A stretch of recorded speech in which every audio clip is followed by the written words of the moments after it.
Hello everyone. बच्चे, हम लोग सेकंड वीडियो केमिकल रिएक्शन और इक्वेशन की करने जा रहे हैं, जिसमें हम पुराने पेपर्स में जितने भी क्वेश्चन आए उसको डिस्कस करेंगे। तो ये 65th क्वेश्चन देखो।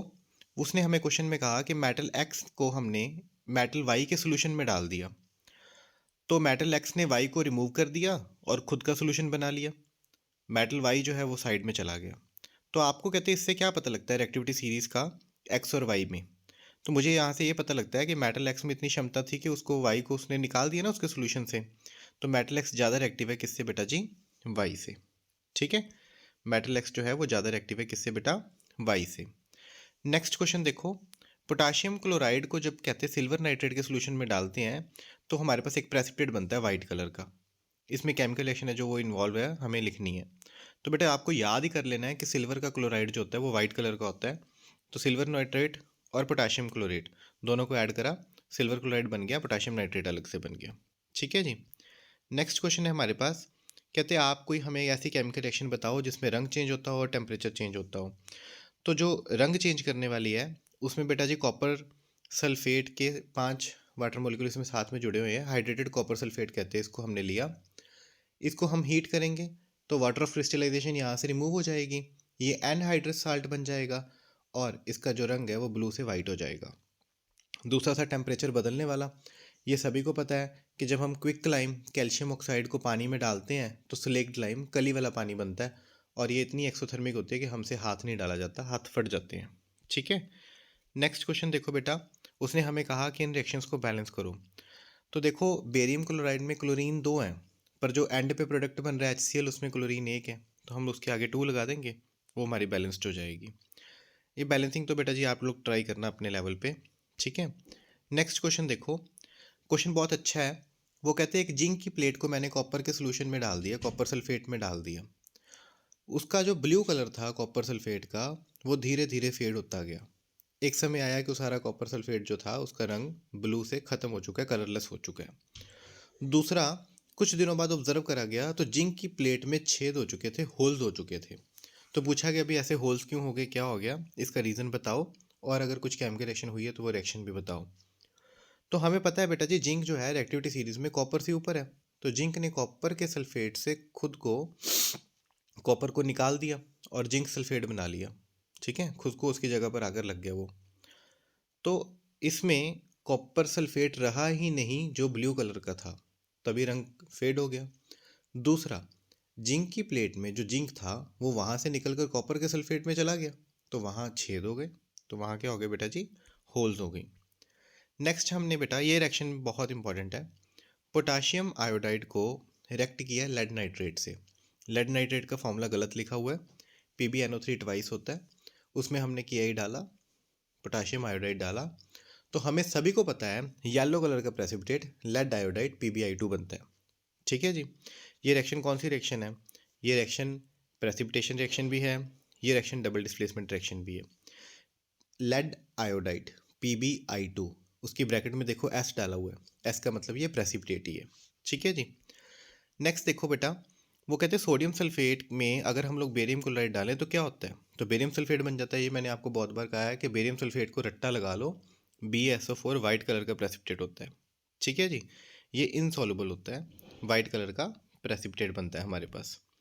नेक्स्ट बेटा क्वेश्चन है, रेडॉक्स रिएक्शन क्या होती है? ऐसी रिएक्शन जिसमें ऑक्सीडेशन और रिडक्शन दोनों एक ही समय पर हों। मैग्नीशियम रिबन को कहते हैं जब बर्न करते हैं तो उसमें से डिजलिंग फ्लेम निकलती है, मैग्नीशियम ऑक्साइड बन जाता है ना। तो ये इसमें हम लोग कहेंगे कि मैग्नीशियम ऑक्साइड जो है वो ऑक्सीडाइज हुआ कि रिड्यूस हुआ, है ना। तो हमने इसको बताना है।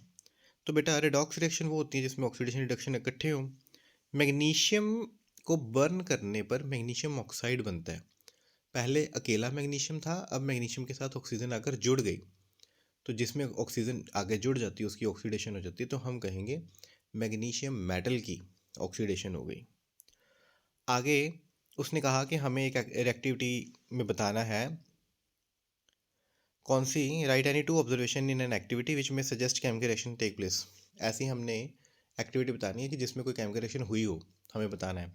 तो मुझे पता है कि केमिकल रिएक्शन की जो खासियत होती है, कैरेक्टरिस्टिक्स होती है कि उसमें कलर भी चेंज होता है और गैस भी निकलती है। तो आप लोग AgI याद रख सकते हैं, BaSO4 याद रख सकते हैं, AgCl याद रख सकते हैं। इनका रंग आपको याद रखना पड़ेगा। अगर वाइट कलर का प्रेसिपिटेट बन गया तो मैंने रंग बन गया, रंग बन गया तो रंग चेंज हो गया। नेक्स्ट गैस निकले, तो आप किसी भी मेटल को सल्फ्यूरिक एसिड में या हाइड्रोक्लोरिक एसिड में, नाइट्रिक में, किसी में भी डाल दें, मेटल एसिड के साथ रिएक्ट करके हाइड्रोजन गैस बनाते ही बनाते हैं। ठीक है जी। नेक्स्ट हमारे पास बेटा क्वेश्चन है, उसने कहा हमने पाउडर ऑफ कॉमन मेटल जो है उसको हीट किया और वो काला हो गया। बस ये बेटा ये कॉपर का ही होता है, और किसी का हमारे पेपर में पूछा नहीं जाता। कॉपर खुद ब्राउन कलर का होता है, जब उसको हीट करते हैं कॉपर ऑक्साइड बन जाता है, वो ब्लैक कलर का होता है। जब उसमें से हाइड्रोजन गैस पास कराएगी तो कहते हैं दोबारा फिर उसका रंग आ गया। तो दो केमिकल रिएक्शन है हमारे पास। देखो पहले कॉपर को ऑक्सीजन से रिएक्ट कराया, कॉपर ऑक्साइड बन गया, कॉपर ऑक्साइड में हाइड्रोजन डाली, कॉपर फिर से बन गया, तभी उसका रंग दोबारा वापस आ गया हमारे पास, और साथ में वाटर बन गया। ठीक है जी, क्लियर है। हम सिल्वर क्लोराइड को डार्क कलर बॉटल्स में क्यों रखते हैं? सिल्वर क्लोराइड जो होती है बेटा जी, इसकी फोटोलिटिक डिकम्पोजिशन ना हो जाए इसीलिए हम लोग इसको डार्क बॉटल्स में रखते हैं। सनलाइट की प्रेजेंस में ये टूट जाता है। नेक्स्ट देखो बेटा, ऑक्सीडेशन और रिडक्शन कहते हैं इकट्ठी होती हैं। हम लोग इस स्टेटमेंट को जस्टिफाई करें। इसमें हमने वही एग्जांपल जो हमें डिस्कस करके हटी है, कॉपर ऑक्साइड में हाइड्रोजन डाला, कॉपर अलग से बन गया और वाटर बन गया। तो कॉपर ऑक्साइड में से ऑक्सीजन हटकर कॉपर बन गया, जिसमें से ऑक्सीजन रिमूव हो गई उसकी क्या होगी? रिडक्शन। हाइड्रोजन अकेली थी, उसमें ऑक्सीजन आकर जुड़ गई, वाटर बन गया। तो जिसमें ऑक्सीजन ऐड होगी उसकी क्या हो गई? ऑक्सीडेशन। ठीक है। मैग्नीशियम रिबन को बर्न करते हैं, ऑक्सीजन में अभी पढ़ के हटे हैं, तो मैग्नीशियम ऑक्साइड बन जाता है। ठीक है जी। नेक्स्ट बेटा, उसने कहा कि हमें बताना है डिस्प्लेसमेंट और डबल डिस्प्लेसमेंट में क्या फ़र्क है, और इन रिएक्शंस में से मैंने बताना है कौन सी डिस्प्लेसमेंट है, कौन सी डबल डिस्प्लेसमेंट है। पहले वाली डबल डिस्प्लेसमेंट है जिसमें नमक पानी बन रहा है। दूसरे वाली में आयरन तगड़ा था, कॉपर को हटा दिया उसने, आयरन सल्फेट बना लिया। यहाँ नीले रंग से हरा रंग हो जाएगा आयरन सल्फेट बनने के कारण। तो नीचे वाली आयरन जब कॉपर को हटा रहा है तो ये डिस्प्लेसमेंट है, ऊपर वाली में एक्सचेंज ऑफ आयरन हो रहे हैं तो वो डबल डिस्प्लेसमेंट है। ठीक है। अच्छा, ऑक्सीडेशन वो पूछ रहे हैं हमसे कि एक्सोथर्मिक रिएक्शन होती है एंडो होती है। जब बेटा कॉपर को बर्न करते हैं हम लोग, ऑक्सीजन देते हैं तो वो उसमें से गर्मी पैदा होती है ना, हाथ लगा नहीं सकते।